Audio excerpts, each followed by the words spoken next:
Hello. Sorry I took a Hi. while. Hi. I was hungry. And I'm a bit sleepy and I need a coffee. Mm-hmm. Okay. Okay, yes, you're right there. Nice. It's been a while, but we're back. Let me make We're sure the so game. back. How is volume? Is I put Belle up a bit. Is she too loud? Is she loud enough? I'm gonna put myself here. Hi, hi. Hi. Okay, 1 second. PC. Okay, so the capture's gonna look funky for a sec. Sounds good, I think. Sick. Oh yeah, it Nice. always does that. Okay, 1 second. I don't know why it does not capture the beginning screen very well. Oh, what the? Oh. I have stream open on my phone. Okay, there we go. Okay. Alright, we're gonna continue. I think we're on our way to step 3. I think we have like a few more things. I think we have one more Yeah. short story left. Not mistaken. Oh, 2. Okay, nice. And then this is the Derek stuff, but we're not gonna do that. Okay. Oh, 2. I lied. Yeah, fucking liar. Hold on, I'm just making sure. Okay. I guess it never covered the full screen. I'm like, huh? Okay, this is fine though. Okay. So, ooh, guys, what are we feeling? Summer work or dinner? What's like a good Let's get the worst finale? out of it. Summer work? Yeah, I think dinner is like a good finale for the step. Okay. You stared out the window, watching the scenery pass by as your mom drove down the quiet streets at a leisurely pace. A singer crooned sweetly from the radio, turned low enough that you could block it out if you wanted. You turned away from the window when your mom suddenly spoke up. Oh, kids, are you excited to be going to the library? Oh, another library one. Damn. I guess. You don't sound so sure there, Groovy. I like the library. I always liked the library when I was a kid, but I'm assuming like we're going there because of summer work, so I'm not excited for that. No. Schools who give summer homework should die. Exactly. That's fucked up. Because it's also, what grade homework is that though? Julia, did you ever get summer work? No, I didn't get summer work at all. Me neither. But, like, I've like heard of. Is it like an American thing to give summer work? I've always heard about it in like shows and stuff. Like that's so stupid. Mom wasn't wrong. It was what it was, but your real interests lay elsewhere. Taking a trip down to the library used to be kind of fun when you were a kid, but it's different from right now. So, what about you, Cove? You're a part of the conversation too. not really. If I didn't have school stuff to do, I'd probably be somewhere else. I see. Amen. I get it. I wasn't so keen on the library in my day either. Really? Well, no. Unless you count under 6 years old as my day. She grinned over at the two of you briefly. Mom refocused on driving, humming along with the radio under her breath. You went back to staring outside. As you passed one street, you caught a glimpse of someone in brightly colored clothing passing out balloon animals. It sparked a faraway memory. You felt your lips twitch up before consciously remembering why. We gave him, it was a dolphin balloon, and he did he pop it or lost it or something? I think. Oh my god, I don't remember. Maybe it flew away in the air? Yeah. Oh my god, it's like real childhood memories. It's like vaguely there. How long ago was it that you and Cove watched the amazing Alexander performing a magic trick? No, hey, remember that one guy? Maybe. Maybe I do.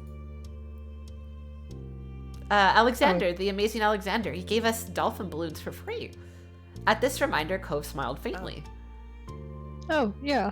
I wonder if he's ever there now. I wonder where the great Alexander is. Maybe we should go more often to check. Maybe. That was the first time we ever went down that street together, I think. Aww. I miss my balloon. He was a good dolphin for that one afternoon I had him. Yeah, it's very unfortunate what happened to him, right? What happened again? What happened to the balloon? Yeah, hey Cove, what were you going to name your balloon? You never told me. Oh, huh. I don't know. I can't remember what kid me was thinking. Probably something obvious like Flipper. That's cute. You couldn't help the way your own smile curled up higher at the sentiment. You wanted to say something else, but couldn't quite think of what, and so just settled back into your seat. When silence filled the car again, you returned your attention to the window. It was an absolutely gorgeous day. You leaned your face to the sunshine, tempted to close your eyes as the gentle rays warmed your cheeks. Groovy? Huh?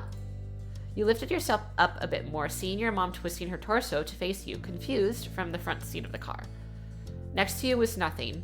Cove's car door was already open. You had reached the destination before you even realized it. I was asking, what time should I pick you two up? Oh, 4 should be okay. That should give you enough time to finish your summer assignments, or at least make a large enough dent. Thanks, Mom. You hopped out of the car, remembering to grab your backpack at the last second. Have fun, you two. Yeah, fun. Your mom snorted, but you couldn't help pouting a little. A beautiful afternoon like this, and you were going to the library to do homework. The two of you went right to the door of the library. Cove reached it first and tugged it open, stepping inside. He kept it propped open so you could pass through behind him. The air was much cooler inside the building than it had been for the few seconds you spent outdoors. The space was filled with the soft din of papers being moved and whispering voices. Hey, you seem kind of distracted on the ride here. Just enjoying the day. Cove looked dubious at the vague answer. Okay. What? You don't think it's nice out? I do. Your study buddy was standing at the front of the library by a long rack of magazines. Yo, it's Derek, my boy! Predictably, yeah! Predictably, he was slipping through one of the various sports players on the cover, looking intense enough to burst off the page.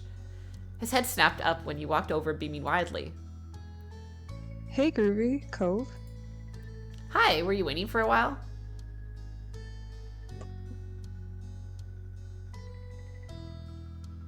You good?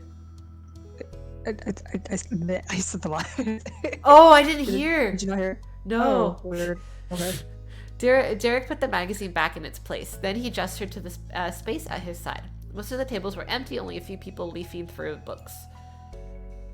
That's plenty of room. In unspoken agreement, the three of you started moving towards the seating area, Derek taking 2 steps for every one of Cove's. Oh, he's so small. Oh, guess what? I'm pretty sure I mastered the fake shot. I'll show you some other time. The hell's that? Derek looked over to gauge the level of interest. Do you know it? Nar. What the fuck is that? Soccer's not really for me. Oh, so is it like you fake shoot? All of the sporty stuff Cove liked was beach-related, surfing, snorkeling, bodyboarding. I didn't play a lot of team games, but he did like doubles volleyball. How does it go? Derek's eyes flashed with excitement as he explained. Okay. Well, you move the ball like you're going to go one way, then. Oh shit. Heck yeah, not clickbait. It's not clickbait for real. We just have this and another one, and then we're on to step 3. He demonstrated by... Also, hi, Aaron. Welcome. How are you? He demonstrated by running a few steps ahead, showing off some fancy footwork. You do it like this, so it does it like that. So true, King. You laughed, bobbing your head at his attempt to get the trick across with no ball. Shh. The 3 of you looked over to the checkout desk. The librarian stood behind it and was wearing a deep frown. Baldur's Gate 3 has its claws in me. Dude, I was thinking... I watched someone play Baldur's Gate with their friends, and I was like, God, no, I really need to get this. And I want to make a character so bad. You need to get Baldur's Gate. I want to do a campaign with you, Josh, and Vivi. Can we do that? Hmm? Can we do a campaign with me, you, Josh, and Vivi? Yes. Yes! Okay, I'm excited. Oh, yeah, I really need to get it. Baldur's Gate 3 at like the lowest settings. Dude. I can handle it. But Well, like, it still works. I just have to make my that's good. settings super low. Oh, I feel that. I think the And new it's games... still looks well. The new games for my PC are like... I feel like my PC's starting to fall behind. And I'm like, no, please. No. But yeah, I want to play with you guys. And when did you get this PC? I don't remember. My PC? I Yeah. got it like last year. I only got it because I had to work from home and my laptop could not handle that shit. Oh, so is it work provided or you just bought it? Oh, I bought it. Because damn. like I was like, might as well just like use it, yada yada yada. Yeah. But I'm planning to get a new laptop probably next week, just Ooh, okay. because it's on its last legs, and I've done too much shit on my laptop for work, and it's piling up very fast. Because I do a Yeah. lot of graphic work and Ah, like I see. illustrations for the company, and it's like Your it laptop's just like, piles up. yeah. Because like I make like posters and flyers and brochures and whatnot. I had to do like a 10 feet by 8 feet banner, and that didn't go well in terms of Oh how to no. handle that. Yeah, I had It was rough. to use my laptop for work. So like, or I used my PC, but then I'm like, I just might as well use my old like laptop I used for like Cégep. So it was like years ago. And like, so it was very slow, and like there was a lot of crap on it. So I'm just like, Yeah. okay, I'm gonna just like factory reset this, like clean the shit out of it. It works so fine now. So I'm like, yeah, that's strictly good. my work laptop. Yeah, I'm like, I just like been collecting dust for years, and now it's just like cleaning as that shit. intended. Yeah, cleaning that shit out really does wonders. I don't know what crap I had on it. Yeah, I would like factory reset my laptop, but it has like all my artwork on there and like Yeah. Clip Studio Paint. It's like I can't do that. Like, I just can't. for me, it was to the point where I could barely use my laptop, so whatever was on it was like inaccessible to me anyway. So I'm like, off to the fires of hell with you. You are being obliterated. Literally. The three. Okay, yeah, I read that. No, I feel bad. I hate when I'm like, I'm loud by accident. That happens a lot. He mouthed sorry, and she sighed before turning back to the book she was reading. Derek scratched his cheek, choosing not to let that derail things. Oops. So, what are you guys working on? Some things you had gotten to start with. You had to start with a single assignment, sadly. You had yet to start a single assignment because you didn't feel like it, yeah. Me. Mood. You had a few assignments to work on, but you hadn't sat down and decided which to focus on this afternoon or anything. You just grabbed all of them and chucked them into your backpack. You figured you could pick when the time came. Oh, God. History. Girl, I don't know.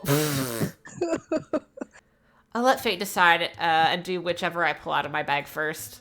There's some summer reading too I have to go through an assigned book, but I'm gonna do that later since it doesn't need extra references or anything. What about you two? I got a few worksheets. They looked pretty easy, but my school gave us 3 books to read. Can't they stick with just one? 3, dog? Within like less than 3 fucking months? Insane, especially for a kid. Like, Yeah, schools are brutal. I'm doing a timeline for history. Oh, those are like fun. Oh, look at them in their seats. Wait, I never saw them like this, I don't think. You all found a table close to the tall bookshelves and set up camp. Within seconds, pencils and folders and books were strewn out on the surface. Fate, don't let me down. Oh god, it's gonna be fucking history, isn't it? Closing your eyes, you reached into your bag and pulled out a textbook. You opened your eyes to find oh, thank god, your math book before you. The matter had been settled. Oh, hello, Fart Reverb. Welcome. Nice.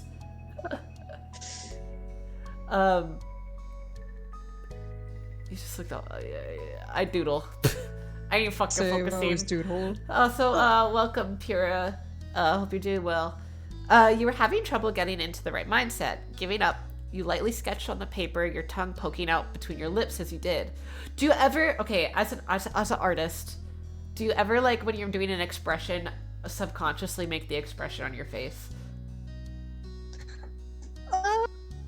No. Really? I never. No. Oh, I do that. Or, like, I furrow my eyebrows sometimes if I'm, like, doing something like that. I don't know. I guess I probably wouldn't know because I don't have a mirror next to me. That's fair. I feel it on my know? face. Like, I, like... Because I do it subconsciously, and then I feel I'm like, oh, no, I look like a clown.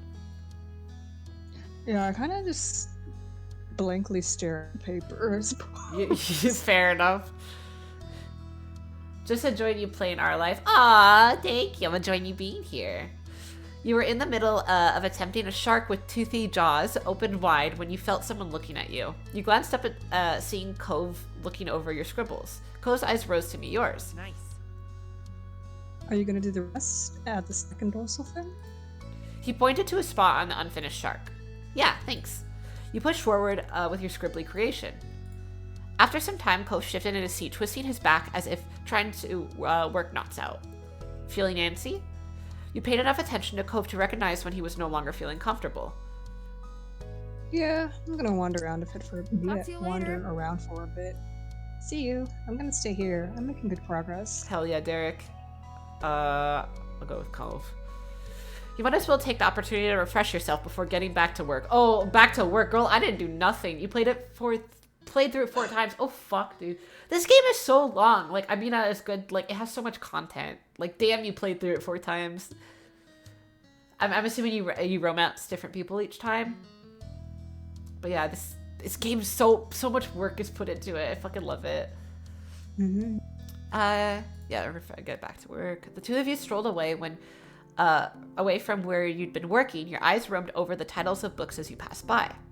Some were dull, some intriguing, and the others were just strange, but you didn't spot anything that made you pause and pick it up. Okay, sorry, I keep sidebarring. At my college, there was this thing that I wish bookstores would do this or something, but I think it was like a secondhand book sale, but what they did was they covered the books in like brown paper and then wrote the synopsis of the book on it with no title, no like cover. It was basically a don't judge a book by its cover sale, and like books were like $1 to $2 or whatever. So they would write the synopsis on it, and basically you would buy the book based off of that. You wouldn't see the cover. It was like it was so good. I bought a few books from it. Yeah, I'm very Are excited they to gender read them. looking the books? Or I based didn't- on students and I didn't authors? read them yet. I have too many books to read, but I love that. Like, because sometimes I want to get into a new book series, but I basically don't unless I see people talking about it online or friends recommend it to me. Because, as you know, I judge books by their covers. Understandable. I wish like maybe the libraries or like bookstores would have something like that. Maybe they do. I just haven't found it. But it was like one of the best sales like at my college that they had. That's very, very It's creative. Very interesting, yeah. good marketing strategy. Literally, it was awesome. And again, they were like, but the thing is, like, they were like probably secondhand books they were selling for like $1 or $2. So I don't know if bookstores right. could afford to do that. But I guess I would still do it for like a regular book price, honestly. Yeah.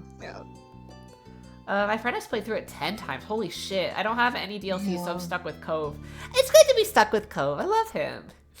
Yeah, I might do DLC, but you also get extra DLC stories too with Cove, which is very neat. And also, like, yeah, I think if I do the other romance routes, I might do it on my own time, because I know some stuff is repeated, but you just like choose different options.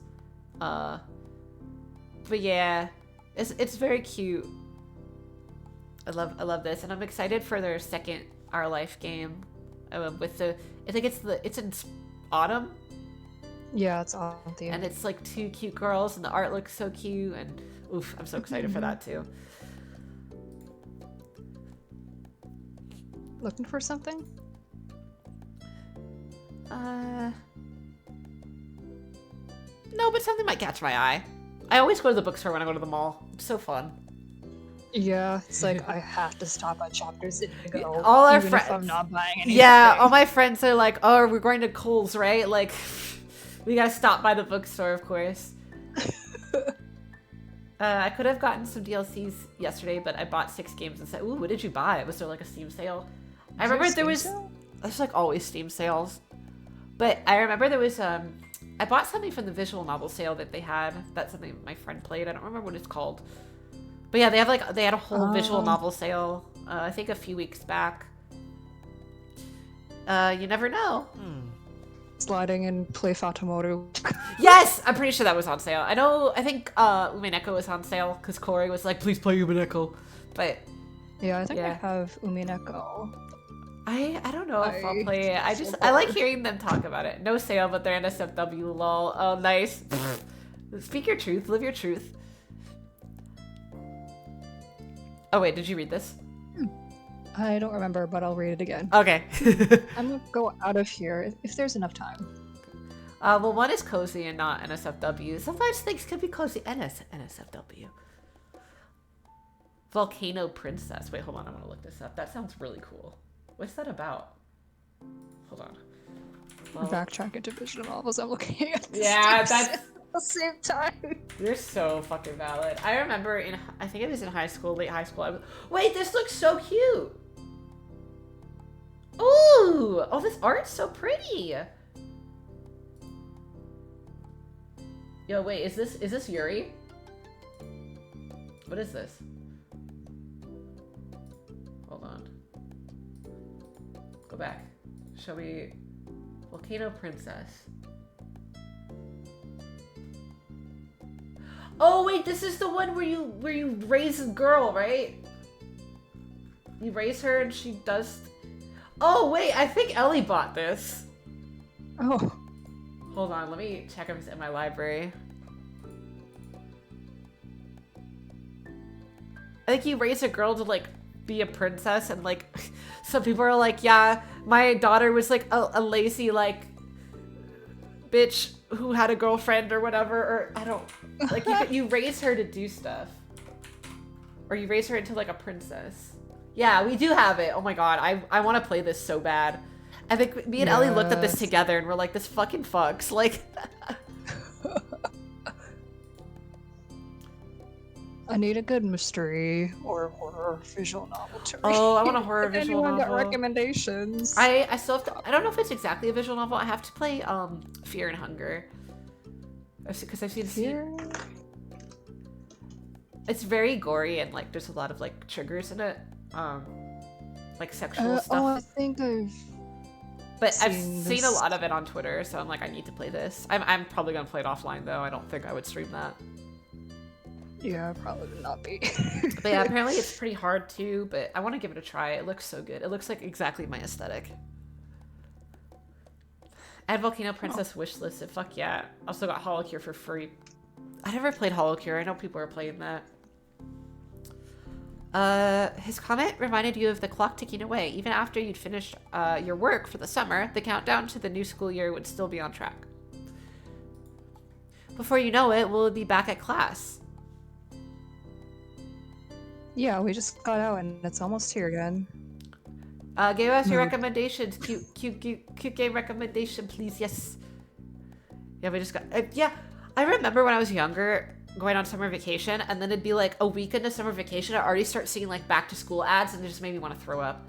One Night Hot Springs. Wait, is that the trans one? Yes, I played this. I'm pretty sure it's free. It's cute. You're like a trans girl who's going to the hot springs and stuff. It's very wholesome. I played this like years ago. I'd play it again. It's very short. It's very cute. I love the art style. Yeah, that one's pretty cute. I love that. It was really good. Are you looking forward to going back? Cove rubbed his arm, drawing your attention to the scar he earned as a reckless kid with his far-off gaze. Not really. I don't want summer to end. Yeah. I wish everything wasn't always decided for me. A fucking men, brother. I want to grow up already. I've played the other free games with the Our Life devs. I don't know what else. What else have they made? No, I didn't know they had free games. I should look into that, honestly. Cove didn't feel safe knowing it was others who really determined what his life was like. You understood that much.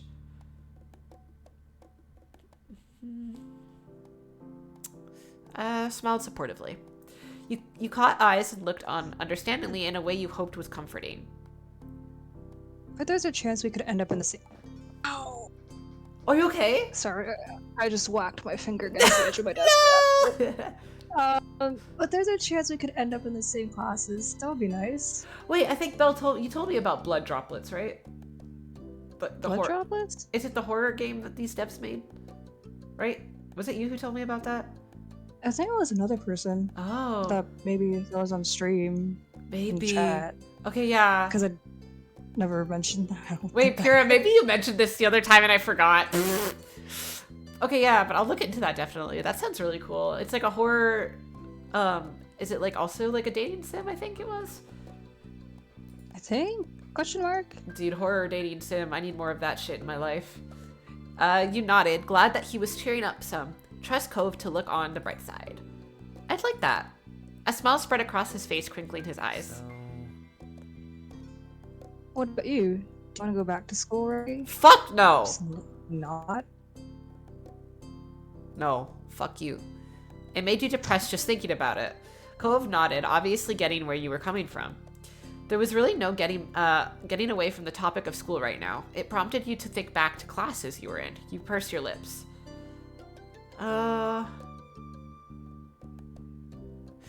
Okay, and honestly, in school I was really good at math, but now I cannot do math for shit. It's a horror, VN. Your friend was interested with our life characters you can't date in our life. Oh, yeah! Okay. Oh, yeah, that sounds fucking cool. Yeah, I'll check that out for sure. Math class kept your attention. You liked figuring out solutions to problems, especially if they're a bit hard at first. I liked English class too. I like creative writing. We liked the books we had to read in English class. The writing assignments were engaging too. Honestly, I liked being assigned books to read in English. We read Ulysses. We read, or I chose to read Lord of the Flies. And it's like a pretty short book anyways. Gosh. I remember reading Lord of the Flies in high school. I remember like me and my friend both, because like we picked out of a reading list to read for a report, and one of my friends, we both picked Lord of the Flies, and like they drew fan art of like the book. It was really good. Oh god. We read The Boy in the Striped Pajamas, which is really badly written, honestly. Forget what else we read. We read To Kill a Mockingbird. I like that one. Oh, I remember reading that too. Yeah. In high school. There's a lot of classic stuff I did not read though. I always dreaded Shakespeare. Oh, we did one Shakespeare. We did Macbeth. I kind of liked it though. Yeah, I also did Macbeth. Oh Remember, shit! we had to like do a monologue. Like everyone in the class to do a monologue. And I remember preparing for that monologue like straight week. And then when I went out to the class, I forgot all my lines. No! Oh no! I was like, shit. It was embarrassing. We had to reenact a scene with like a group of kids, and like I was Macbeth, but it was like a part where he got stabbed, so I had to fall to the floor. But like I would fall like kind of like slowly, so I didn't hurt myself. But apparently, to one of the fucking kids who was like kind of rude, mean to me, I wasn't falling fast enough, so she pushed me to the ground and I hit my head. Jesus Christ. Like, girl, it's not like Hollywood acting. Give me a we don't have mats. No. Like, give me a fucking. I hit my head on the hard fucking floor. Oh God. No. Yeah, it was a trip. But we also had like we had the reading that had like on the other side, next to the page, it had like the regular English translation. Basically, it would like translate the Shakespearean English. Oh, thank God. Yeah. I hated that back then. And I wanted to enroll in art class. It wasn't mandatory at your school, but you definitely hoped to participate. And that's all. Each lost in your own thought, you continued to stroll through the library for a little while longer until Cove caught your attention again. We should probably head back. Yeah, let's go. Before you could take a step back, Cove cleared his throat, avoiding your gaze. Thanks for listening before. Of course! Don't make a habit of it, what the fuck, anytime. Cove smiled, his cheeks pink. You jerked your head towards where Derek had been left studying. Time to get back to work. Cove and you rejoined with Derek and settled back in as quietly as you could manage. Work continued as normal from there. The sound of shuffling dragged you out of your head. You looked up, surprised to see Derek packing up. You're done? Derek casually shrugged, but you could tell he felt proud to be the first finished. It has Jeremy. Oh yeah, Jeremy and Shiloh's romance options, but all the choices are jerks. Okay, yeah, I remember. Okay, we did talk about this. Fucking Jeremy, oh my god. Jeremy. Oh my god, I keep forgetting about this bitch. If he shows up to the library, it's on fucking sight. Told you it wasn't anything hard. What are you going to do now? You wondered how Derek was going to spend his newfound freedom. Maybe. I can look over what you're doing. Maybe I got some tips that'll help. Oh, fuck yeah, he's going to tutor me. That'd be great, thanks. I gotcha. Oh, his voice is so cute. He's a little baby. No, bye. With a smile, Derek leaned over your part of the table. He took some time to get the gist and point you in the right direction before turning it back over to you. Derek leaned on the back of his feet. He's like, "You fucked up everything, bro." Okay, I'm gonna look around while you guys finish. See you. To restart my laptop. Yeah, no worries. Bye. Bye. See you. Later on, Cove shifted in his seat, closing his book as he looked over to the notes he'd been taking. Glancing away, you contemplated what you had done thus far.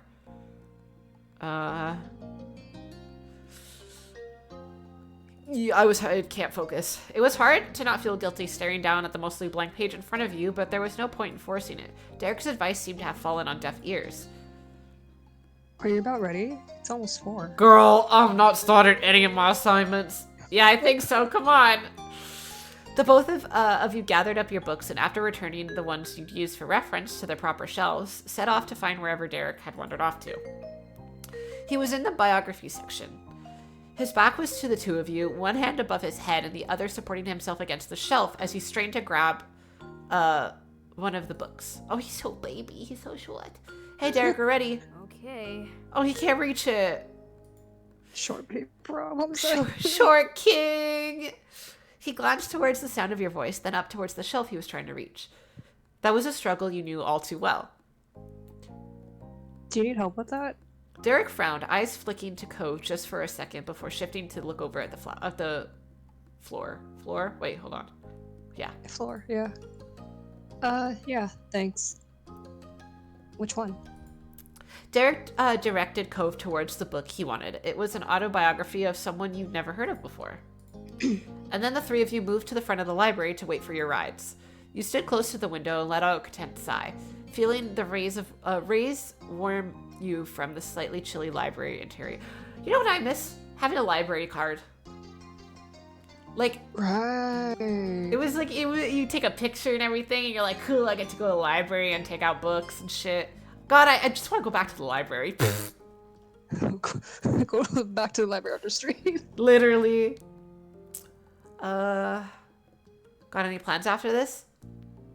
Gonna work on my technique. Can't get rusty while school's out.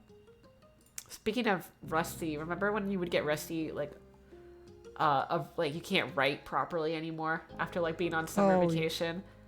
Oh yeah. Or like even like doing cursive writing and stuff. What the fuck was I Jeez. doing when you were again? Yeah, like all summer I don't write shit, bro. The answer was Nope. inevitable. Technique for what? Soccer. How about you two? The words you two echoed in your mind. You knew that what Derek meant, but why was it bringing a smile to your face to be linked with Cove, even in the most teeniest circumstance? Nothing planned. Me neither. Oh, that's my dad's car. Derek lifted a hand to wave, pushing the door open and heading towards the blue pickup truck, waiting in the parking lot. Talk to you later. See you, Groovy. At Cove. You watched Derek jog off before scanning the area for your mom. Did you get everything done? Sort of. I'll get it done. You both will, right? I don't know about that. He smiled, understanding. Right. I feel like I'll need to come back to the library again before summer's over. I'll come with you. I still have those books to read anyway. You smiled at the idea. Despite not working on the same thing, it'd be nice to have some company. I'm good with that. Hey, do you want to do something with me after this? Oh, sure. Cove seemed eager towards the offer. You hadn't exactly expected him to say no, but the agreement still made you happy. The two of you smiled at each other. Cove looked away after a second, and so you did too, fidgeting with the hem of your shirt. It wasn't long before you spied your mom's car coming down the road. There she is. All right. Title then. You climbed into the car, sliding into your usual seat and buckling the belts. Hey kiddos, did you get a lot done? Hell no. Mom squinted at you, but you purposely didn't catch her eye. The car shifted into action. You watched as the library shrunk into the distance. It wouldn't be the last time you saw it this summer, but at least you knew you were going to have company. You fielded questions from Mom while you tried to juggle a conversation with Cove. When she learned you two were planning on returning, she immediately offered to give you a ride next time. You continued to answer Mom's questions about what you'd been working on, then told her about your plans to stick with Cove after getting back. There was something knowing in her smile that made you pause, just for a moment. But soon enough the trip was over. You had arrived back to your neighborhood. Cove had run over to his house real quick to drop off his stuff. You also made a pit stop to put your backpack away before heading out again. The two of you regrouped in the middle of the road, halfway between your houses. With everything wrapped up, you could now freely enjoy the rest of the afternoon. Your conversation resumed as you both began walking down the street together. The afternoon came and went. Dinner was eaten, and you were cleaning up the dishes left behind from it. Cove had elected to stay for the meal today. He passed you a couple plates to rinse in the sink.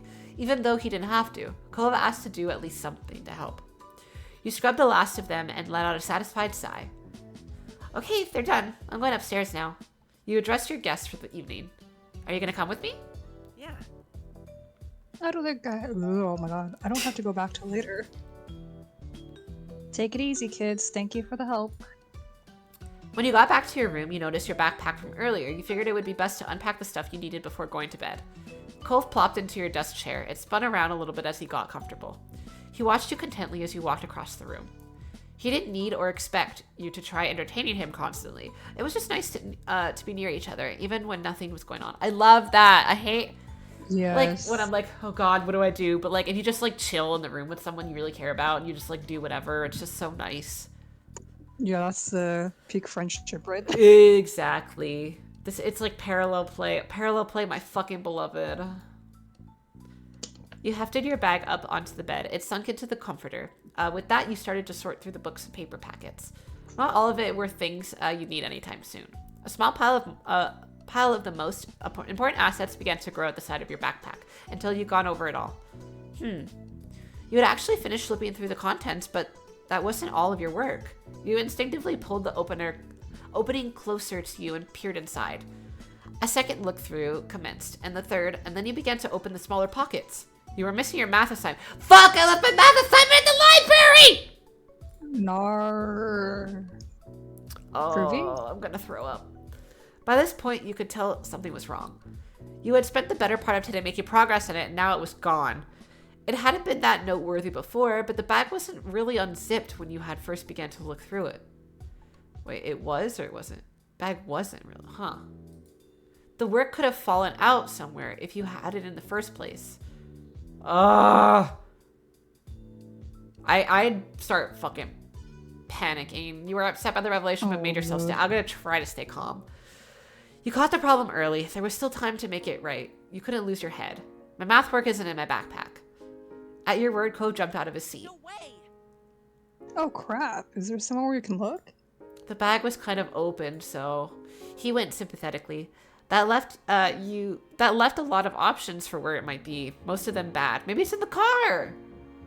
You resolved to check the spot the backpack was originally left in. It couldn't hurt to look. With nothing in sight there, you expanded the search to the rest of the space. Cove did the best to stay out of your way while keeping an eye open for your missing work. It was a fruitless effort. Your assignment wasn't there. Let's check downstairs. It might still be in your house someplace. Fine. How are you? Why, hello again. Is everything alright?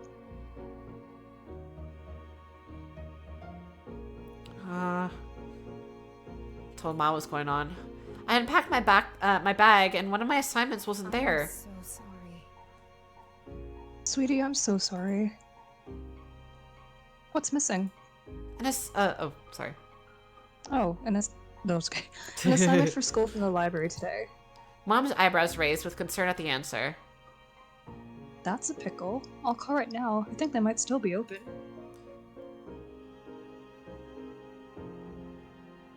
Thanks, You're Mom. welcome. You're welcome. Just leave it to me. Yay. Cove, honey, can you tell us if there was anything you noticed? You were lit with Groovy, right? I saw the assignment when Groovy had it out at the library. I don't remember them putting it away, but I'm pretty positive there was nothing left on the table when we were done. Yo, fucking Derek stole my shit. Oh god. He spoke resolutely. Before now, he hadn't considered that something might have been left behind. You had felt the same when leaving, though it was hard not to second guess things now. I hate when I'm like, oh, things are fine, and then something happens, and I'm like, oh my god, did past Never me mind, it's fucking not just fine leave it anymore. there? Yeah. Ugh. Your mom re-entered the scene a few minutes later. The look on her face was not promising. Well, So I got a hold of one of the librarians. They didn't have any papers with your name on them. Not that they could see anyway. I'm sorry.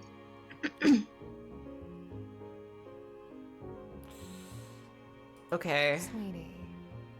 Oh, honey, we'll figure this out. Okay.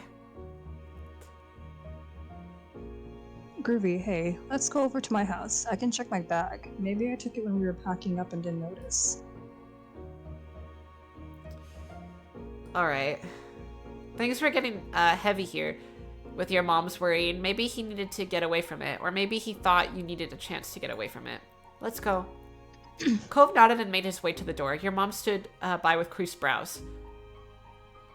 Take care, kids. Luck. Bye, moms. You briskly made the trip across the street in less than a minute. You were going through the threshold of Cove's house. Cove had been in a rush earlier today, too. His backpack was tossed on the couch without a thought. No one had moved it since then.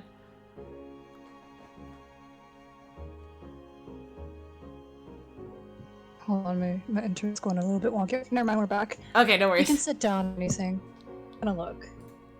He lifted up the backpack and unzipped it in a fluid motion. You were left to wait as he rooted around inside with an unexpected level of seriousness. I think I would start getting I would like get so freaked out. You hadn't wanted to make this into a big deal, but if you didn't find it, you had to do everything all over again. If you weren't able to get it done again, a knot formed in your stomach. You leaned closer, trying to get a peek. Trying to get a peek into what he was seeing. Every second of not knowing made you more tense. Your impatience didn't go unnoticed. He tore through the contents rapidly, until Cove's eyes drifted from the opening of the bag and traced the length of the room's floor. His arm was still tucked away inside, but the search was over. Oh! I like feel this in my heart. I hate it.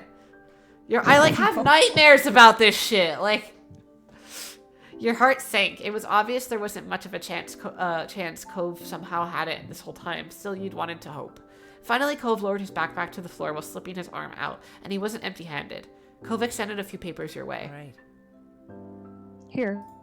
Your eyes flicked down at the assignment and went right back up to his face. That's your copy. In the almost silent room, you could hear the slight crinkling of papers as his fingers gripped tighter. His expression was just as firm. No, it's yours. Cove?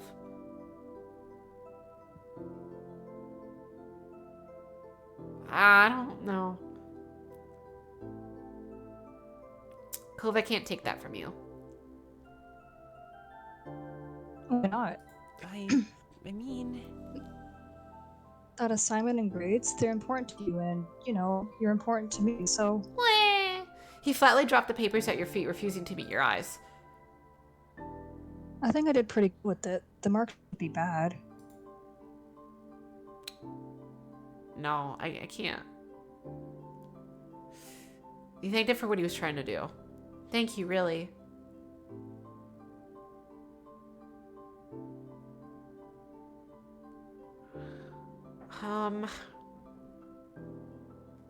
You're teary-eyed over the gesture. It was too much, and tear droplets began to sting your eyes. Please don't cry, Groovy. Missing an assignment is something that doesn't bother me. I mean, you've known me long enough to see what does upset me. Oh, you so tell you were. The statement had started out lighthearted, but it quickly shifted to one much more serious. You're always there. Your eyes met, and his face was full of affection. It made your heart pound against your chest. Then the moment was interrupted by the piercing ring of the Holden home phone. You wordlessly stared at one another with raised brows. Cove's mouth formed in a tiny frown. Kyra appeared from the hall on the far side of the living room, summoned by the noise. hey, yeah. Hi. Hey, Cove. Hi, Groovy. I didn't know you were here. She strolled on past, your eyes followed. Cove's mom answered the call, giving a chipper greeting to whoever was on the other end. A few ahas and mhm later, Kyra thanked the person and placed the phone down once more. Groovy. I thank you, knew Mom. it! She said your stuff is in the car. Oh, thank fuck! Really? That's what I was told. Now return to the guest room. You can have your privacy. Ko's face cycled from shock to sour as his mom made her escape laughing. He shook the interruption off and refocused on you. They've got it. You were so relieved. Oh god. It was back. You had your work, and that's what mattered. They've got it. Ko smiled crookedly and shrugged one shoulder. We should probably head to your house. Your moms might want to talk to you. Yeah, my parents really care about me. They had kept searching even after you left, and because of that, it's all worked out. Cove nodded in agreement. Cove, it means a lot that you stuck with me. Thanks. He brightened up with sparkling eyes. Don't worry about it. Anytime, Groovy. While stepping toward the door together, there was a thought in your head that you knew to be true. You were going to be there for one another when it came to the big things and with the small things. Aww. Dude, I felt that. I feel like I've been in that exact fucking situation. Yeah. Alright. Dinner. The finale of step 2. Let's go. Dinner. Sunlight shone through the windows as you sat in your living room, your home phone pressed to your ear. Cove was on the other end. It'd been shaping up to be an ordinary day like any other, until Cove had called unexpectedly. He sounded unusually nervous, greeting you. You listened silently as he kept talking. His words stilted. So, I was just wondering, you want to come over to my house for dinner tonight? Fuck yeah. The question came out strangely, almost like he'd rehearsed it a few times beforehand. Your eyes widened a little. You hadn't expected this to be the reason behind the call. Yeah, I'll go. That's, It was, huh? Oh, It seemed that Ko still had more to say, and you just interrupted him. Oops. Oh, fuck. cool. Well, He stumbled for a bit, trying to gather his thoughts again. Mom and Dad, they want you to be there. If your parents don't have a problem with it, they asked me to ask you. You took a moment to think. Dinner at home would be quiet and uneventful today. If you really wanted to, you could go to Ko's instead. Ko spoke up again, breaking your thought train. His voice was softer than before. Also, I want you to be there too. Can you come over, I mean?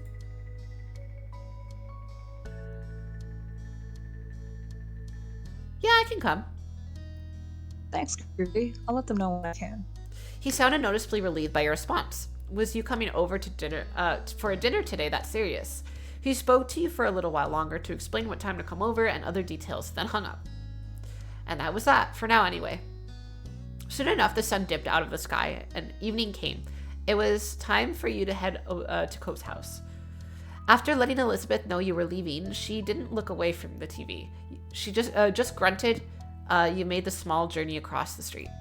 You knocked a couple times on the heavy door to their condo. As you waited for an answer, you found yourself contemplating being a guest while both of Ko's parents were there. You didn't think it'd be especially interesting. I mean, I don't know, it's whatever. It beat eating leftovers at home, sure, but it wasn't that exciting. You didn't get too much time with your thoughts, though. The door opened soon enough. Kove's mom, Kyra, stood in the frame, smiling warmly at you. come on. Hey, Groovy. Welcome. Please come on in. She opened the door wider and moved to make room. You stepped inside, allowing her to shut it behind you. Thanks so much for coming over. Oh my god. Give me 2 seconds. I have to clear my No throat. worries. Drink water if you need. Okay, I'm back. Hi. Thanks so much for coming over. I know it was kind of last second. Thank you for having me. Of course. Of course, just make yourself at home. It's not my home, but I've been given permission to say that. Hey, Groovy. Welcome to our humble abode. You jerked your head towards the sound of Mr. Holden's voice. He waved at you briefly from the kitchen, with his back turned and a large spoon in hand. Hope you're hungry because I'm whipping up a lot of tasty stuff. I love how we know this fucking guy's name, but he's still Ko's dad and she's like Kyra. Like, Mm-hmm. True to his word, you heard something sizzling on the stove. You closed your eyes and inhaled. It smelled spicy and savory. With Mr. Holden busy and Cove nowhere to be seen, it was just you and Kyra. She gave you a I always forget how to say that. Rye? It's just rye? Huh. I think that's right. Rye smile. He sure is. Well, I've been barred from cooking the entire time I'm staying here. Can you believe that? She nudged you with an elbow. Mr. Holden scoffed good-naturedly. Naturedly. Then spoke from over his shoulder. You're on vacation, Kyra. You need to accept that already. She yelled back, amusement obvious on her face and in her tone. People still cook when they're on vacation. Everyone's gotta eat. So true. It's not like I'm some celebrity who can go out for every meal or hire a private chef. Sorry. Well, in the house, you're a VIP. They're so cute still. Like, they're such good friends, at least. I really love that. Yeah.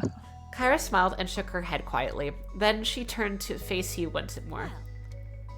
Sorry about that, Groovy. Here was thinking to strike up a conversation with you, and Cliff just had to butt in. Mm-hmm. Men.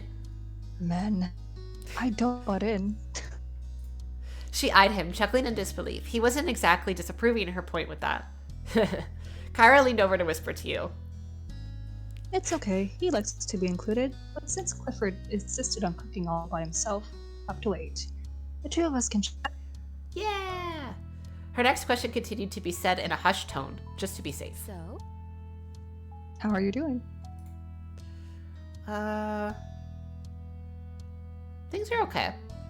To her credit, Kyra wasn't too fazed by your lackluster response. Let's see if we can turn that okay to great by tonight, huh? She opened her mouth to say something more, but some lightly pounding footsteps caught your attention. You checked to see Cove emerge from the hall a few moments later. He might have heard all the commotion and left his room to see what was going on. He quickly took stock of the situation. His cheeks tinted pink at the sight of you standing in his living room, and his hand came up to rub his arm almost bashfully. Groovy, yeah, thanks for coming. Cove's voice was unnaturally loud, as if he thought you wouldn't be able to hear him from where you were, only a few feet away. Hi, Cove, you doing okay? Yeah, I'm fine. He didn't sound convincing at all. You narrowed your eyes suspiciously, but didn't call him out on it. If you could talk to him alone tonight, maybe you'd ask him what was going on then. It was when you glanced away from Cove that you spotted his parents watching the two of you interact. Cove noticed their stares too, meeting them with narrowed eyes. Are we having dinner now? Not yet, bud. I'm still cooking. Alright, I'm gonna go back to my room. Come? As he turned to leave, he bent his head to the side on the side to face you. You coming? Yes. The question was quiet, but you heard it clearly. You smiled, pleased that he asked, and you nodded in affirmation. Cove turned fully and made his way down the hall. Fun, you two. We'll call you when food's ready to go. With that, you followed after Cove. The two of you made your way down to the hall.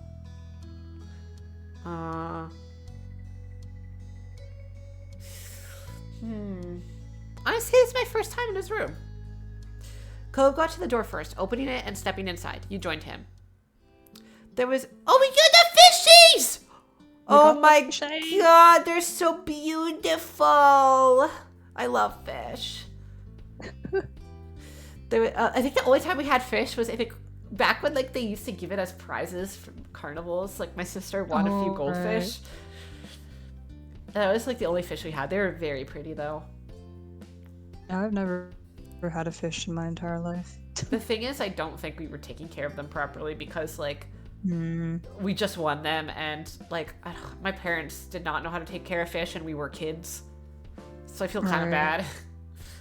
I would get fish now, but I don't think Peanut would like get in the tank, but like I think she would stare at them and like freak them out.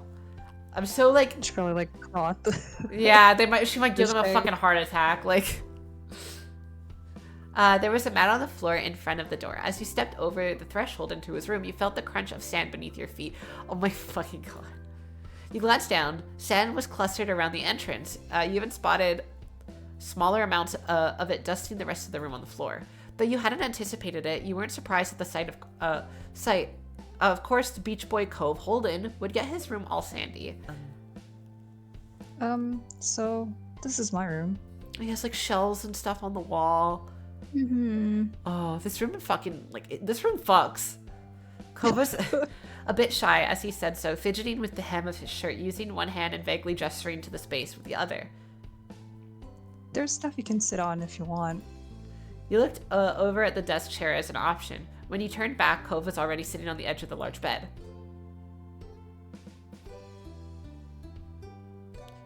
Are you trying to make your own beach with all this sand? Not really. No. Oh, he hated that. But it'd be cool if I could, though. You couldn't help recalling a long time ago, Cove explained his childhood dream home would be something located right on the shore of a beach. Maybe that idle thought still held an appeal for him. It made you smile to think about. I'm gonna sit on the bed with him. As soon as you sat next to him, Cove grew tense. His back went stiff, and he ducked his head away. He tried to hide a trembling smile. Oh my god. Dude, I'm just sitting next to you. Oh my god! Like, Oh my god.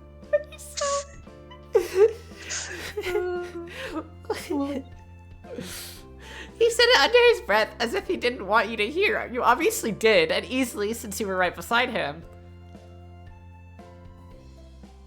You chuckled over it. He raised his eyebrows. You both kept noticing the other's every move. You're like an open book, you know that. I'm not. R2. Koa scowled before shifting nervously on the bed. He pointedly glanced away from you, the tips of his ears red. With the silence growing, your gaze began to drift. You stared at the bright fish swimming in the tank. There were a bunch of them floating to and fro in the open space. They stood out starkly against the green aquarium plant. How long have you had these fish? Yes. My dad bought them for me not very long after I moved here. I guess it's been years now. Wow, that's a long time. You peered carefully into the tank. The fish looked to be doing well. Oh, excuse me. Must take good care of them. Most of them were small, but there was one especially big one. What are their names? What are the... Oh, oopsies. Excuse me. I don't name them. Well, not really. You lifted an eyebrow at that. He continued the explanation sheepishly. I mean, Mostly, I just call them things based on what they look like. Squirt for a small Squirt! one, tree for a really orange one, that sort of thing. Oh god. Not Squirt. Squirt. Not I've Squirt. had a lot of fish, and I'm not that good at coming up with names. Let's name them together. Found that funny. Who knew that was a weakness of his? It was an entertaining revelation. Oh, a couple of them have other types of names. He pointed to his small orangish red fish. It was minding its own business away from the others.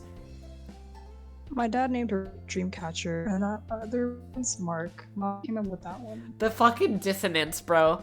Dreamcatcher, and that one's name, Mark. Mark? Just a good old Mark. Cole smiled to himself, his eyes reflecting the glow from the tank. You let other people name your fish? it's nice. Yeah. Oh, yeah, he completed Yeah. the sentence. He then turned to you, tilting his head to the side. There was a considering look on his face. Do you want to name one? The same one, Cove Jr. Yeah, I do. Junior. His smile grew a little at your enthusiasm. Cool. There's a few who don't have names right now. The newer ones, you can pick which one you want to name. He pointed at each of the recent acquisitions out to you. The first one was the smallest fish in the tank. It was completely orange and zipped all over the place, running laps around the others. Damn. The second one was slightly bigger and red. Its tail was dotted with black spots, which almost resembled freckles. The last fish was the biggest one. Its multicolored scales rippled under the bright light of the tank as it slowly made its way across the vast expanse. You went with the medium fish. Cove only nodded at your answer, waiting for you to decide on a suitable name. You watched the fish. You chose closely as you did. A name eventually came to you. Okay, I'm gonna put Cove Jr. Type in.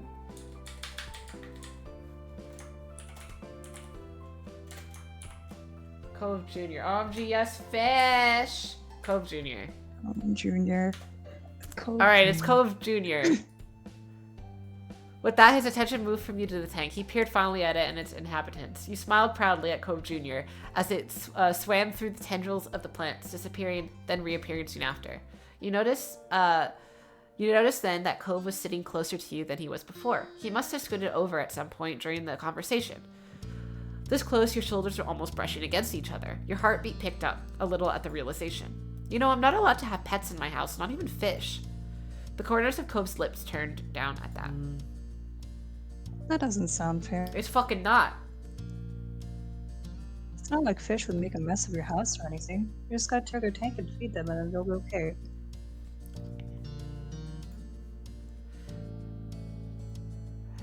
Right, my moms could be strict over the weirdest things sometimes. They trust Elizabeth and me to go around to the neighborhood alone, but they won't let us have a pet. It doesn't make sense. Maybe when you're older, they'll let you? I don't know. They seem pretty against it. Your current conversation brought to mind a memory from years ago. You launched into it without warning, earning you a brief confused look from Cove. One time, Elizabeth, came back from playing at the beach and just shut herself in her room.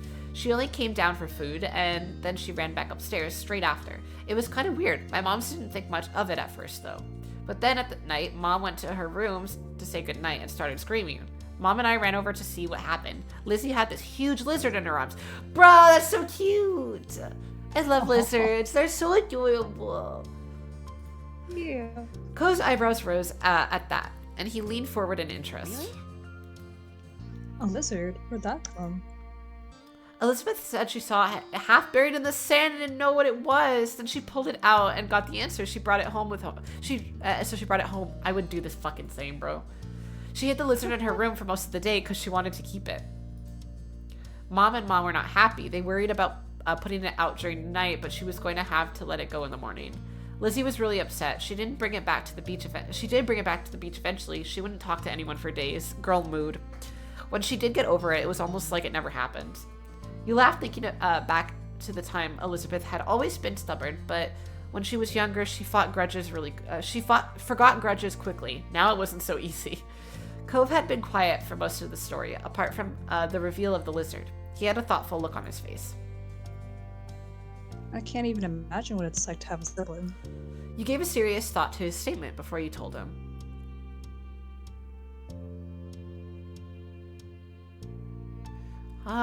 There's ups and downs.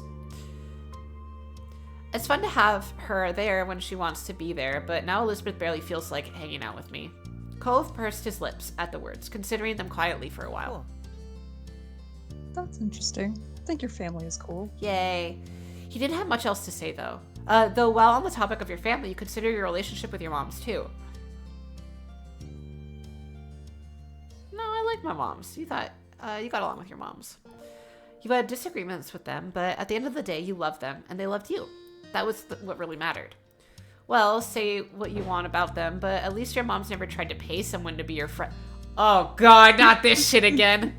The thought prompted you to look over at Cove. He probably still didn't know what that happened. Wait, did I not tell him? I thought I fucking told him. Oh shit. I don't think you did. Maybe when we're older. Maybe he'll be less upset when we're older. You doubted that Mr. Holden mentioned it, and you never had. You wondered if you should tell him. It was a long time ago, but you were keeping a secret from Cove. Okay, maybe we should. Maybe I should tell him. I think we'd be fine.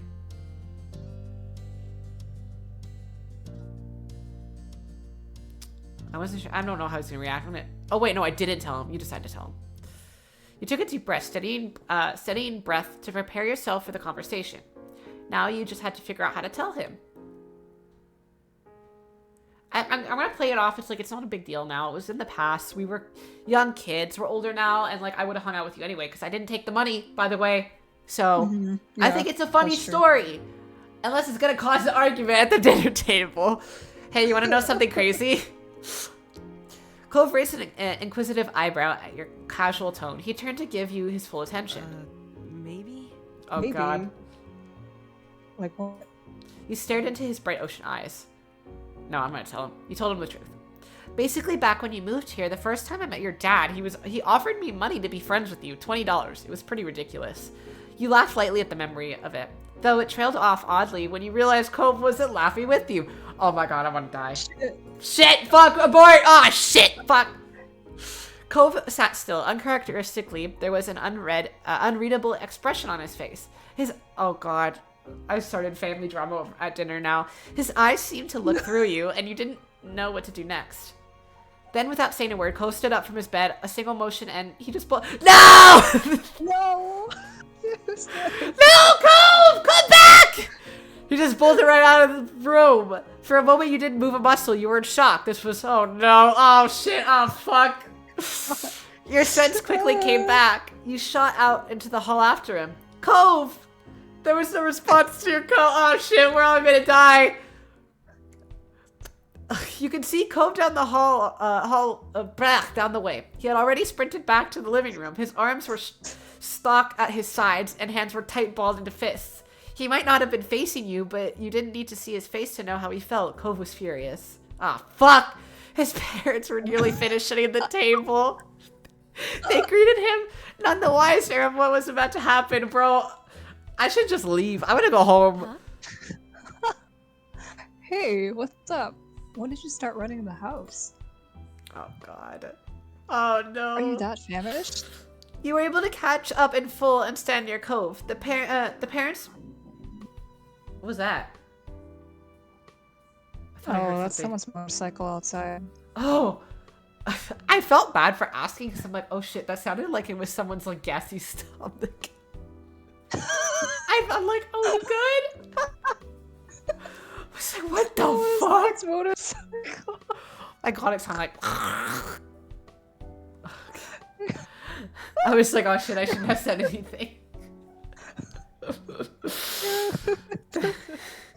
Someone's allowed us motorcycle. Oh my god. The parents' words didn't even register in his ears. Their child was wholly focused on another matter. He was practically shaking. Cove took one more step forward and glared up at his father's face. Ah, Hey, shit. Groovy, are you friends with Ah, fuck. Mr. Holden froze. He looked like a helpless deer caught in headlights. Seriously? Oh, shit. No, it's funny. Clifford, are you serious? He whipped his head No. towards Kyra, his eyes wide and blinking rapidly.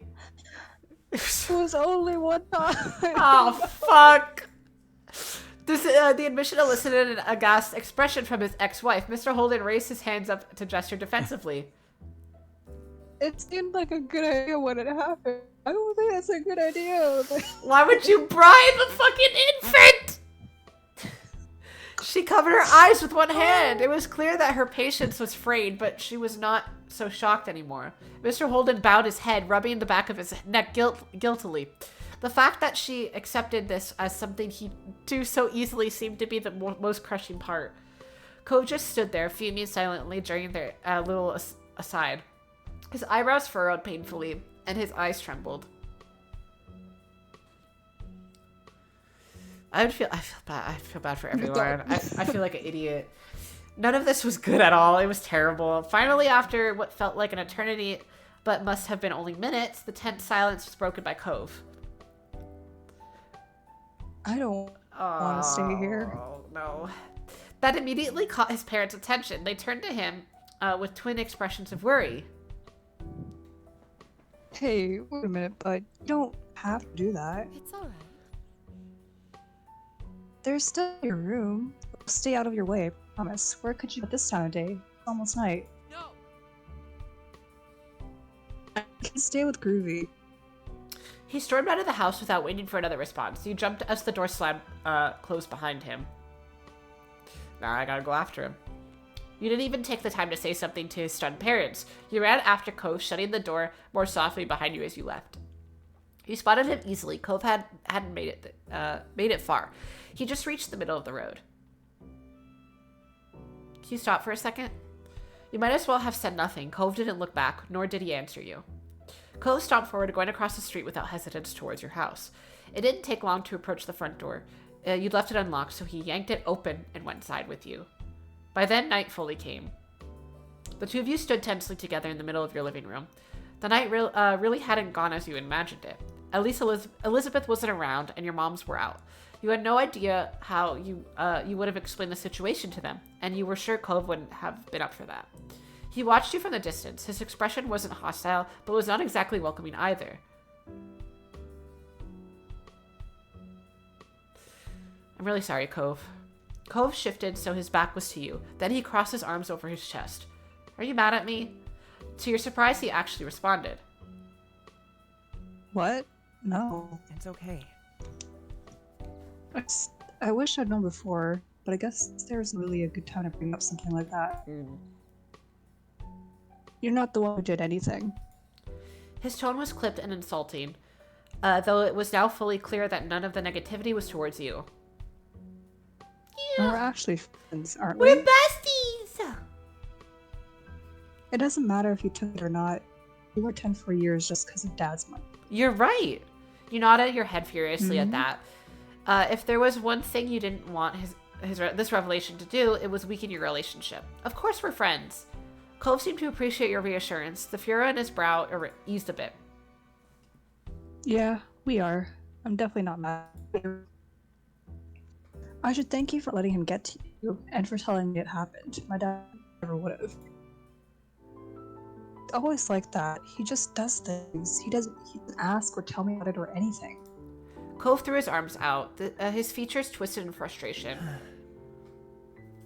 There already was that thing with my mom coming to stay with us for the summer out of nowhere, and that was supposed to be a surprise I'd found out about. Those eyebrows... those are the eyebrows of someone who is not mad. No, he just got his wiggly eyebrows. He's not mad at all. Well, at least not at me.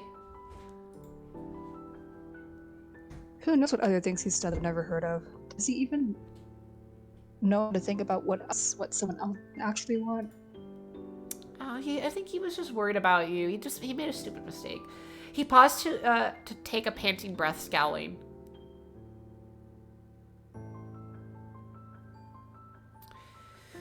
Yeah, I think he had your best interest. The scowl of someone who is not mad. No, look, he's so happy right now. I think what your dad did was dumb, but he was worried that you were lonely, even though it was stupid. Mm-hmm. His eyebrows narrowed. You're right. The worst part is,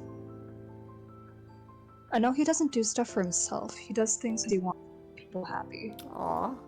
Cove blinked rapidly, and you noticed tears were gathering in his eyes. When he spoke again, his voice was heavy with emotion.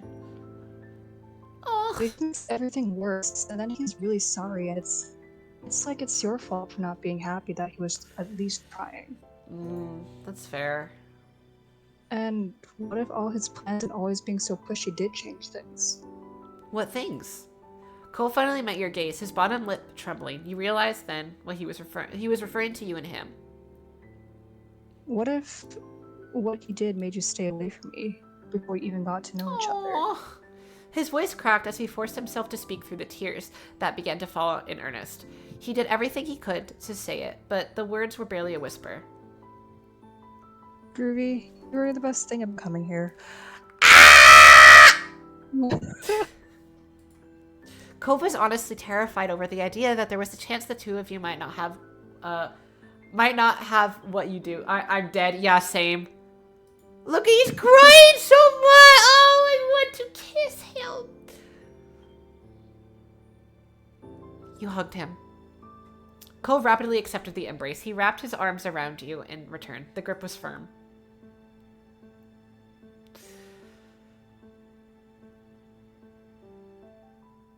I'm really glad we got to be friends.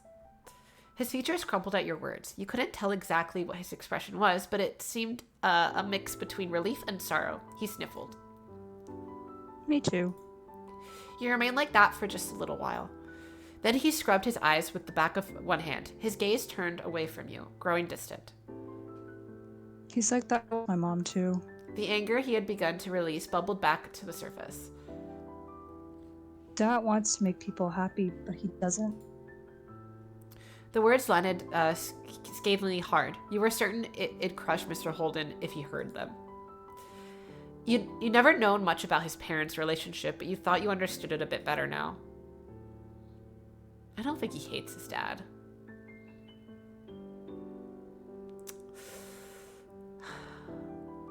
think like that could be true. It could be hard to hear, but like the fact that his dad is trying to help too much might be doing worse. Like I don't want to say you don't actually mean that because I don't know what his dad has done, and that could be the case. Yeah. I'll just say I'm here for you. I don't think he hates his dad either. Cove just looked at the ground. As the two of you were stifled by the quiet, a thought came to your mind, abrupt and sudden. What about your fish? I remember the day when it happened. Like, I don't... Like, does that mean I'll tell... Like, what is this? I don't know what... I remember the day when it happened. You ran to the hills behind the house, and Mr. Holden waited for you to come back while my mom's checked the park for you. That was when I met you for the first time, after he talked to me about you. Cove lifted his eyes, just enough to see you. His head remained low.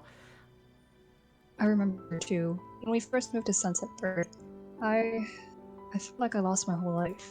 Maybe that's why he wanted to help you start a life here so much. His eyebrows scrunched up, and he seemed on the verge of tears once more. It was obvious Cove didn't want to think about his dad that way, but it was also hard not to right now. He must be conflicted over where to go from here. He does, yeah, that's true. Mm-hmm.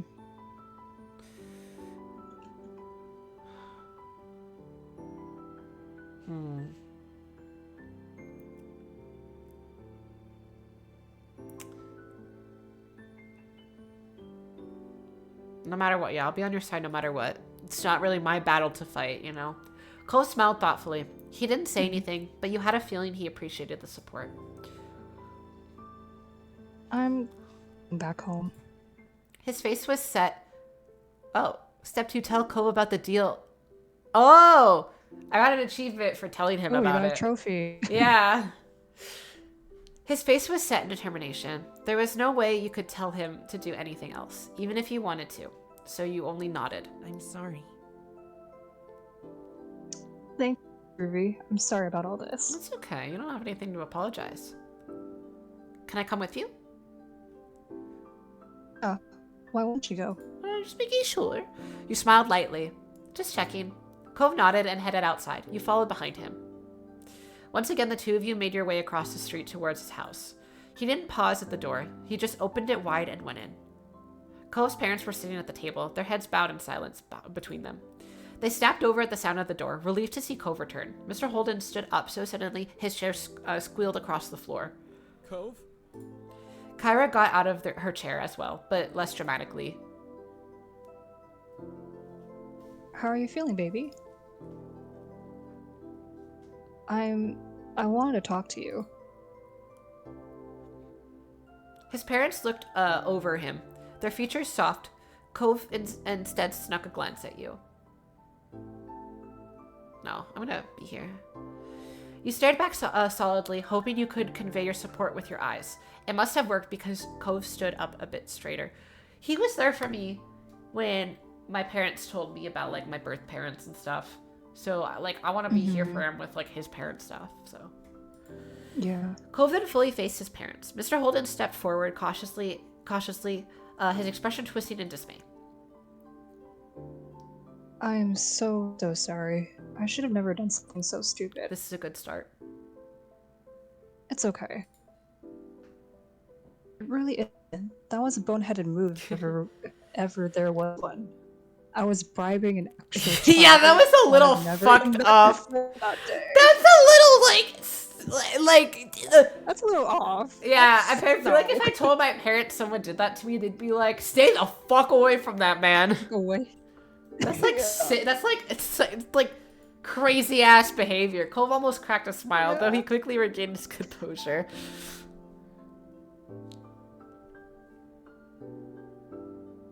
Then it isn't, but I want things to be okay anyway. I'm sorry. Were you able to hear the? Oh, Huh? Oh yeah, that one I'm I s- was. It started a bit late for me though. I think it's because my internet's going a little bit. Oh, okay. Kyra placed a hand on Mr. Holden's shoulder. Your dad doesn't believe there's something wrong with you, or that you can make your own friends. He can explain. I know. I know why Dad did it. He wanted to be happy, that's all. He didn't think it'd be like this. It was an accident. Kyra sighed heavily. A sad smile appeared on her lips. You're very grown up, Cove. Aw.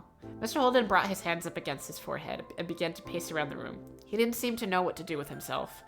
He turned back around to face Cove and Kyra. He looked more solemn than you'd ever seen him. I'm not going to do it again. I haven't done it again. Aw. Try to bribe more people or have continued step over a line without registering it. Both. He let out a heavy breath before shrinking down a little. It was impressive because he was pretty tall. I'm trying. I don't know, but I don't think so. Cove's throat bobbed as he swallowed thickly. He looked like he was trying to gather all his courage. When he spoke, his voice was small but firm. You invited Mom here. His dad's eyes widened. Cove was ready to have a talk he had put off before. You didn't ask me if I wanted to be like this with both of you together again for just a little while. Mr. Holden's hand slowly returned to his forehead. He was stunned, as if someone had just hit him. I did it again. Aww. I did it again, and I didn't even notice. Poor guy. Oh, What's wrong with me? Why can't I just do something right? oh, he's trying his best. At least Cove seemed relieved that he was able to say what he felt. He knew just how long he'd been holding that in. It was quiet for a long stretch. Mr. Holden had sat down in a chair, his shoulders drooped and his head in his hands. You looked to Cove. He watched his dad and how genuinely he was struggling with what he'd been told. Cove glanced down at the ground, then looked back to his dad. I do I feel like his dad is very much taking him seriously. That's why he's like feeling so much. Like he genuinely cares about what his son tells him and he's hearing him out. And it's like so sweet. Yeah. I'm not angry anymore. Slowly, Mr. Holden met his son's eyes. I can try to talk to you about things and what I feel about stuff. I stopped saying that to you since everything happened. I didn't want to talk to you, but you won't have to guess if you know. Mr. Holden broke eye contact at that, shaking his head. My child shouldn't have to take care of me. You shouldn't have to make up for my shortcomings, Cove. I can fix things. I can still change. Oh, what a good dad. After having something of an outburst, Mr. Holden turned his face away and spoke more gradually. Besides, I'm used to that already. I might not get it right, but not a damn thing would happen in what's up to this family if I wasn't making the effort. It's always me. What's one more thing to manage? Dad. I see. You're right, Cliff. I know. But I don't think Cove wants to take care of you. He just wants to understand. And he wants his dad to understand too. That's what matters, isn't it? It was still as Mr. Holden digested that what Kyra said. He stared down at his empty hands, held out in front of him. When he looked at Cove again, tiny tears glimmered in the corner of his eyes. He got up and crossed the room to his son. Cove didn't move or look away as he approached. Mr. Holden set his hands on Cove's shoulders, the touch firm. He furrowed his brows. Bud, you and I are going to talk about every single thing, every single thought that ever pops into our heads. Aw. For the rest of your life. He shook Cove forward and back a bit. Tears slipped down Cove's cheeks, but he was smiling. What? No, I don't want that. Mr. Holden began to smile too. It trembled at the corners, but it was genuine. I'm afraid it's the only way. Kyra chuckled, even as she blinked away her own tears. Mr. Holden turned towards her. You better not be thinking you can get away from this, Kyra. The same is going to apply to you. You can't. He let go of Cove with one hand, while he placed his other arm around Cove's shoulders. Then he faced Kyra. Absolutely. Oh yes, I can. He continued to talk as he walked in her direction, bringing Cove along with him. Oh, look at them, they're so cute! Aww. Then, father and son were standing in front of her. Mr. Holden put his other arm around her. Now he had both of them in his arms. If you think the ideas that I actually go with are bad, you two are going to be amazed by the thoughts that I side against all of them. Kyra jokingly cringed at the concept. Cove smiled tearfully up at his parents. This is so cute! Thanks, Dad. I'm so glad. Thank you, son. But hey, you know what I'm thinking now? Cove, wiping his face with the back of his hand, shook his head. God, no, you're an incomprehensible maniac. Mr. Holden laughed, not disputing her words. I'm thinking we should eat that dinner I painstakingly made. It's salvageable, but just gotta heat it back up. Kyra sighed in exaggerated relief. That we can manage, right, Cove? Yeah. Great, we're making progress already. Well, Though I don't even know how I'm going to start making this up to Groovy. Carrying that secret for all this time must have been quite the burden to bear. Teehee. Plus, they didn't actually get any money out of the deal. They didn't take the 20. I'm not mad about it or anything. It was a hard time for your family. Either way, I or we will work on it. Okay. Cove ducked his head and spoke towards you. There was a tiny smile on his face. Do you want to stay for dinner still? Fuck yeah. I'd love to. Mr. Holden finally let go of his family. Kyra patted him on the back with a content sigh. You're very good, boys. I'm so lucky. Cove shyly rubbed his arm, while Mr. Holden nervously rubbed his neck. Neither could make eye contact out of bashfulness. In that moment, they really did seem like father and son. Cove's family was nice. You thought to yourself, you were glad that you got to come over. That was like the perfect story to end this step on. That was really good. Okay, Yeah. so I'm assuming we're gonna do the intro to step 3 next time. Yes. So step 3, not clickbait, kind of, because now we're going to go to step 3 next time. We finished step 2. That's progress. I don't consider that clickbait. Okay. Let me just save then. I don't even know what to... Where do I say? Okay, I guess here. Sure. Alright, next time. Step 3 for real. We're like old, we're Stay like for real in scenes. senior year, like the last year of high school. I think we're in high school, but I'm not sure what Okay. year in high school. I'm excited to see what Cove's design ends up looking like. I'm excited to see us all grown up. But yeah. We'll see you guys next time. I'll let you know when we continue this. Have a great weekend, everybody. Goodbye. Goodbye. Bye-bye. Bye.